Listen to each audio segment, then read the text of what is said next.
peserta uji kompetensi tenaga kesehatan tahun 2020. Berikut akan kami sampaikan materi briefing peserta uji kompetensi tenaga kesehatan. Adapun tujuan dari briefing ini adalah: pertama, seluruh peserta memahami ketentuan umum ataupun protokol kesehatan yang berlaku. Kedua, memahami ketentuan uji kompetensi nasional. Ketiga, memahami tata tertib pelaksanaan uji kompetensi nasional. Dan yang terakhir, memahami bagaimana penggunaan aplikasi uji kompetensi nasional. Berikut ini adalah jadwal pelaksanaan ujian untuk masing-masing program studi.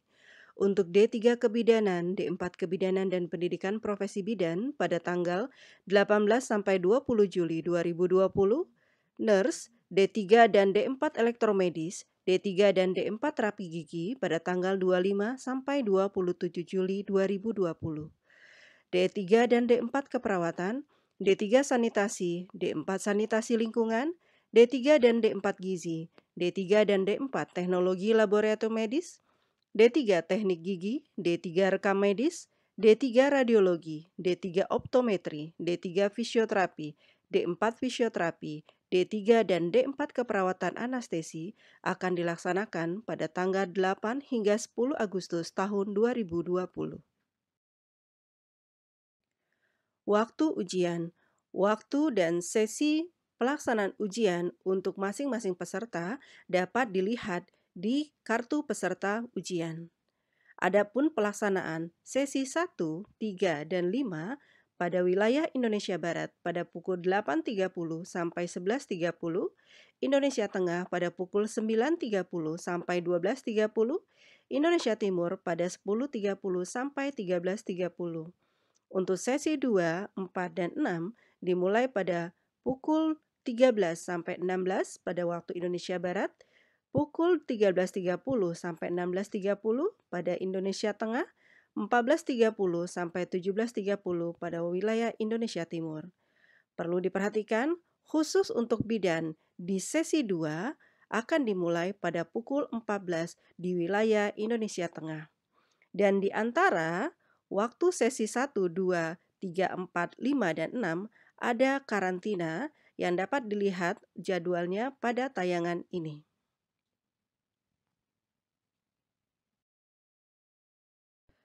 Pelaksanaan briefing H-1 wajib diikuti oleh seluruh peserta uji kompetensi.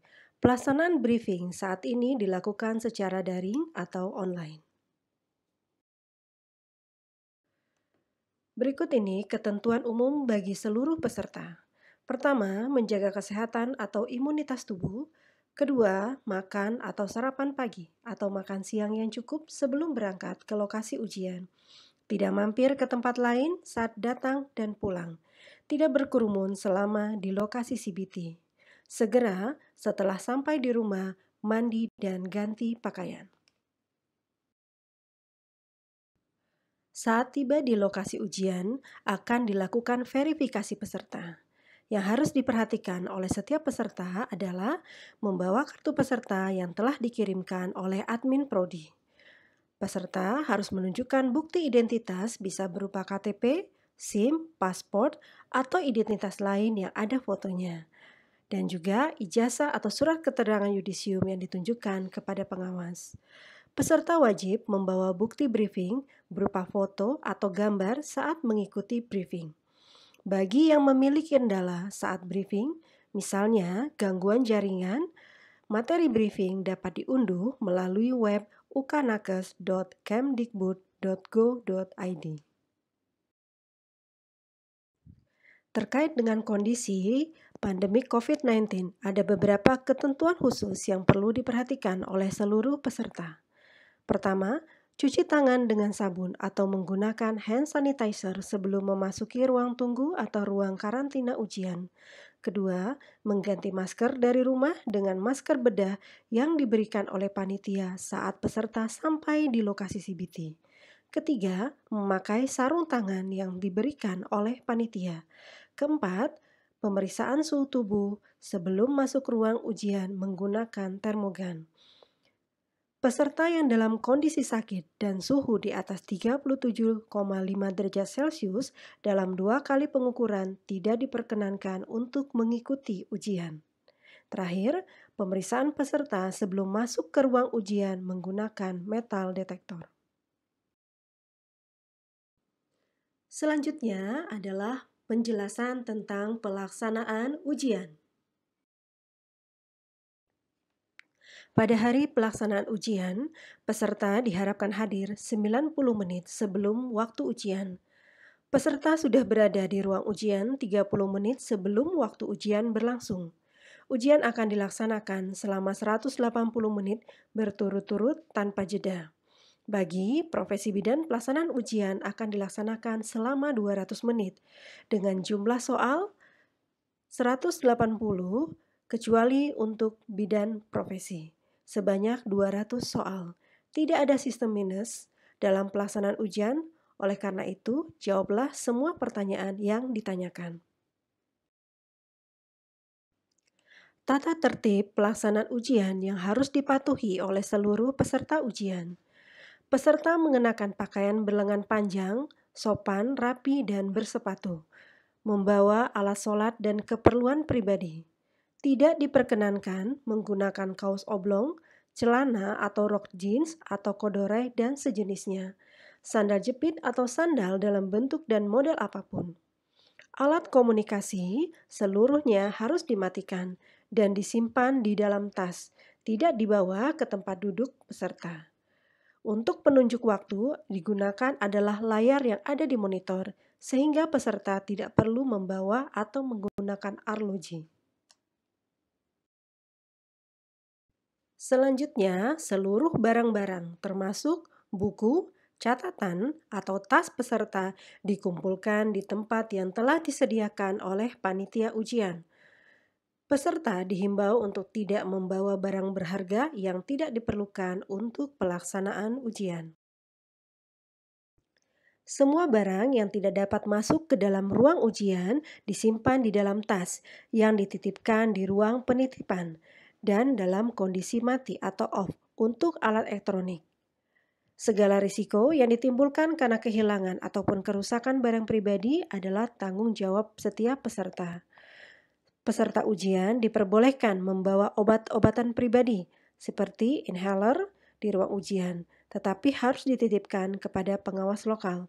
Peserta yang kedapatan membawa peralatan di ruang karantina atau ruang ujian, maka peralatan tersebut diambil oleh pengawas lokal dan dapat dicatat dalam berita acara oleh pengawas pusat.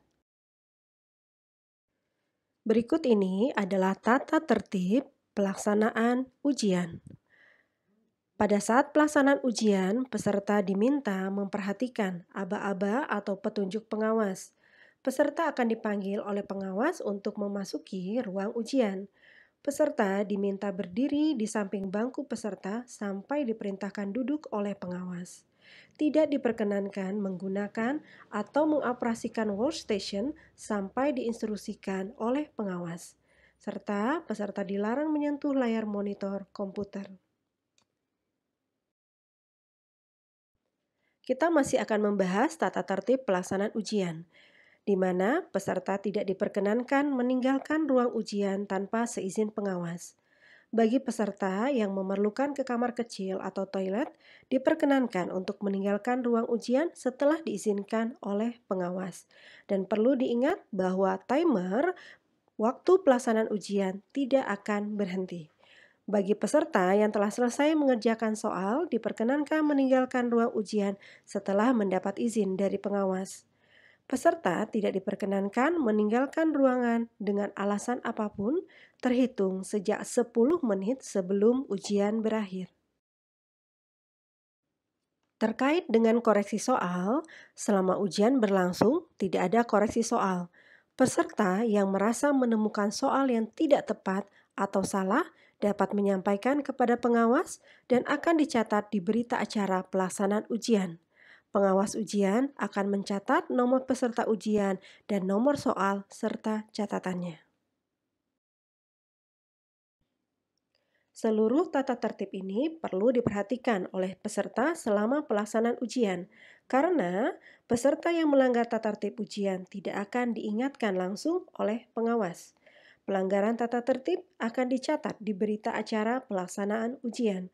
Peserta yang melanggar tata tertib ujian otomatis dinyatakan tidak lulus ujian.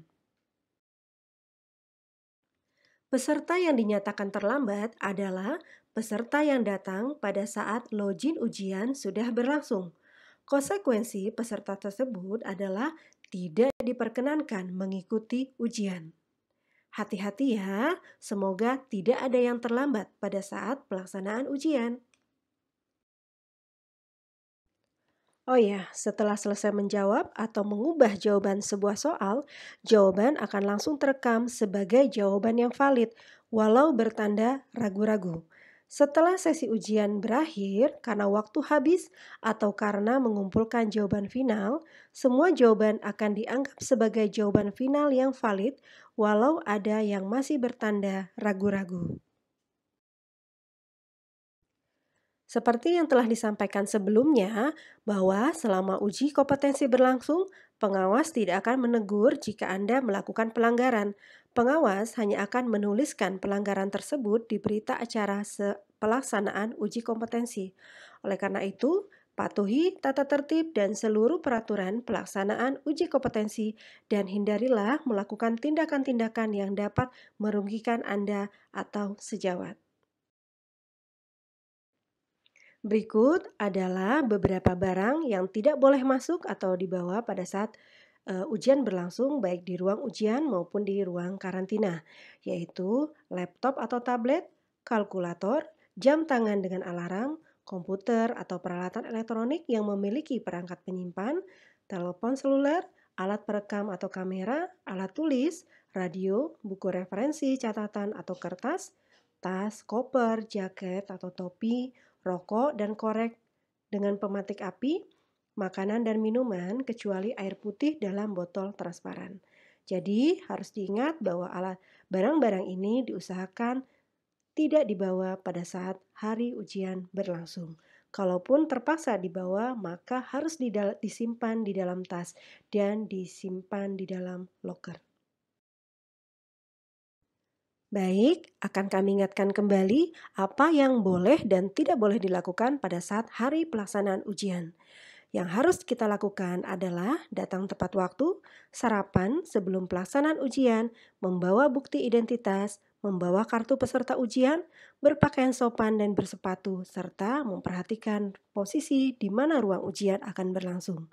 Yang tidak boleh dilakukan adalah terlambat datang ke lokasi ujian, berpakaian tidak sesuai dengan yang ada dalam aturan, panik bila ada hal-hal yang tidak diketahui, meninggalkan ruangan tanpa seizin pengawas, membawa barang-barang yang tidak diperlukan ke ruang ujian, serta melanggar tata tertib pelaksanaan ujian. Berikut ini akan disampaikan user guide atau panduan peserta dalam pelaksanaan ujian CBT online tenaga kesehatan. Berikut ini adalah halaman awal atau tampilan depan layar komputer pada saat kita akan memulai CBT online untuk uji kompetensi tenaga kesehatan. Yang perlu diperhatikan bahwa di pilihan prodi tertulis adalah program studi sesuai dengan masing-masing peserta. Selanjutnya adalah laman login. Tertera username dan password. Masukkan username dan password yang sudah diterima dari panitia atau pengawas pusat dan perhatikan tulisan username dan password Anda jangan sampai salah memasukkan. Selanjutnya, masukkan kode CAPTCHA yang ada di layar monitor.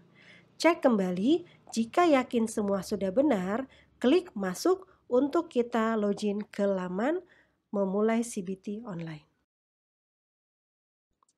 Setelah berhasil login atau masuk, maka tampilan di layar adalah tata tertib ujian. Selanjutnya, kita akan melakukan pengenalan sistem. Oleh karena itu, klik panel pengenalan sistem. Pada pengenalan sistem ini, kita akan dibawa Tur mengenali simbol-simbol yang digunakan pada sistem ujian online ini. Ini adalah tampilan komponen halaman ujian. Selanjutnya, komponen ini terdiri dari soal ujian. Soal ujian dimulai dengan nomor soal ujian. Berikut adalah soal ujian yang akan dikerjakan, terdiri dari badan soal dan pertanyaan yang ditanyakan. Berikut ini adalah komponen pilihan jawaban ujian. Pilihan jawaban ujian terdiri dari 5 option. Pilihlah jawaban yang menurut Anda paling benar atau paling tepat dengan cara mengklik tombol atau mengklik bulatan yang ada di depan pilihan jawaban. Komponen berikutnya adalah komponen jika Anda ragu menjawab soal. Maka kliklah tombol ini jika Anda tidak yakin dengan jawaban yang sudah Anda pilih. Berikut ini adalah panel penomoran soal. Dari panel penomoran soal ini, Anda bisa melihat jumlah soal yang sudah dikerjakan, jumlah soal yang sudah dijawab dengan benar, maupun soal yang Anda jawab dengan ragu-ragu. Warna hijau artinya adalah soal yang Anda yakin sudah dijawab dengan benar. Warna kuning ini adalah jawaban yang Anda ragu, sedangkan warna merah adalah soal yang belum Anda jawab. Pada panel penomoran soal hanya menampilkan 30 soal. Selanjutnya, Anda bisa melihat daftar soal sebelum dan selanjutnya atau sesudahnya dengan mengklik tombol soal sebelum atau soal selanjutnya. Berikutnya adalah panel sisa waktu. Yang tertera adalah sisa waktu yang akan Anda gunakan untuk menyelesaikan seluruh soal ujian. Waktu akan terhitung mundur dari Anda mulai mengerjakan soal. Selanjutnya adalah komponen rekapitulasi soal. Klik tombol sebelah kanan untuk menampilkan status pengerjaan soal ujian. Merah untuk soal yang belum dijawab, hijau untuk soal yang sudah dijawab, dan kuning untuk soal yang dijawab dengan ragu-ragu. Setelah menyelesaikan tur pengenalan sistem, Anda akan kembali lagi ke laman awal yang berisi tata tertib peraturan pelaksanaan uji kompetensi. Jangan lupa klik tanda "Saya setuju dengan keterangan di atas" untuk melanjutkan langkah selanjutnya. Selanjutnya, kita akan menunggu aktivasi ujian oleh pengawas pusat. Apabila terdapat tulisan ujian belum bisa dimulai, berarti tinggal menunggu pengawas pusat mengaktifkan ujian. Apabila ujian sudah mulai diaktifkan oleh pengawas pusat, maka tombol akan berubah menjadi tombol biru dengan tulisan mulai ujian. Klik tombol tersebut untuk memulai ujian setelah ada aba-aba dari pengawas pusat. Maka akan muncul soal ujian dan perhitungan mundur waktu ujian dimulai. Demikian tadi materi briefing bagi peserta Uji Kompetensi Nasional Tenaga Kesehatan. Terima kasih dan semoga sukses dalam mengikuti Uji Kompetensi Nasional.